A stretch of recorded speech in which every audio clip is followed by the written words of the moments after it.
In 1794, our nation faced many of the same maritime challenges that we see today. Great power competitors and non-state actors threatened our citizens, our prosperity, and our very way of life. So Congress authorized the construction of a new Navy. 6 heavy frigates strong enough to defeat all but the largest warships and fast enough to outrun the rest. Their investment paid off. These American-designed and American-built warships won iconic early victories against the Barbary pirates and the French and British navies. They were so effective against the Royal Navy, the mightiest in the world at that time, that by the end of the first year of the War of 1812, British captains were ordered never to engage them in battle except at a 2-to-1 or greater advantage. Their unique design from live oak and southern yellow pine gave these ships the iron sides that made USS Constitution famous. Moreover, they were built in the finest American shipyards, like the one right here in Baltimore, which launched the original USS Constellation. The French called her the Yankee Racehorse for her speed and the damage she immediately inflicted upon their fleet. Her successor, the ship I stand aboard today, was the last all-sail warship built for our Navy, incorporating timber from the original Constellation. She served our country faithfully from the Civil War well into the 20th century. A third ship, named Constellation, was laid down in 1920, but never completed in the peace following World War I.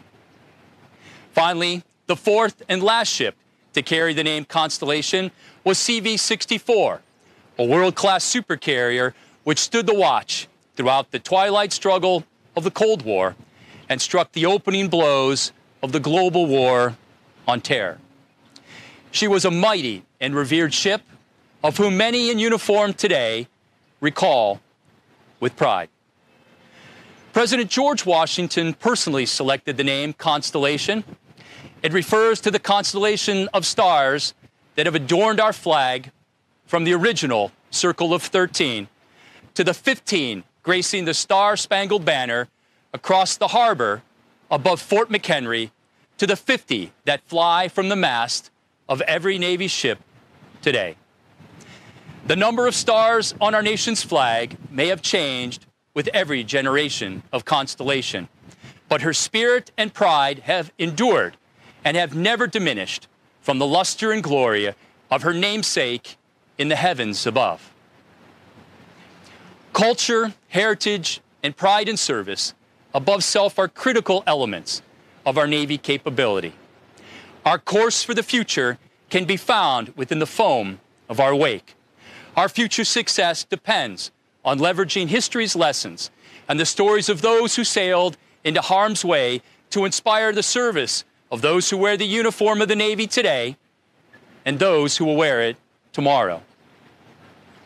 The first USS Constellation and her sister ships established the U.S. Navy as an agile, lethal, and ready force for the 19th century, which is exactly what our next generation of frigates will do for the 21st. So today, it is my honor and privilege to announce that the new Guided Missile Frigate, FFG-62, will carry on the name, honor, and legacy of USS Constellation. As the first in her class, these ships will now be known as the Constellation-class frigates, linking them directly to the original 6 frigates of our Navy and carrying on the traditions of our great service, which have been passed down from generation to generation of our sailors. These ships will provide unmatched lethality, survivability, and capability in today's era of great power competition, just as their forebears did. Constellation-class frigates will be agile, multi-mission warships designed to provide combat, credible forward presence on the open ocean, as well as power projection ashore, again, just as the original 6 did 220 years ago. These frigates are the next generation of capable surface combatants with the ability to operate independently or as a part of a strike crew, protecting other assets from air, surface, and subsurface threats. These ships were specifically highlighted yesterday in Secretary of Defense Esper's announcement of our future naval force study, advocating the production of substantial numbers of small multi-mission combatants like Constellation to distribute capability across the surface fleet. The sailors who serve aboard the advanced ships of the Constellation class will operate the most cutting-edge and adaptable capabilities on Earth. They will carry on our mission around the globe to secure the sea lanes, stand by our allies, and protect our nation against all adversaries who threaten our way of life long into the future.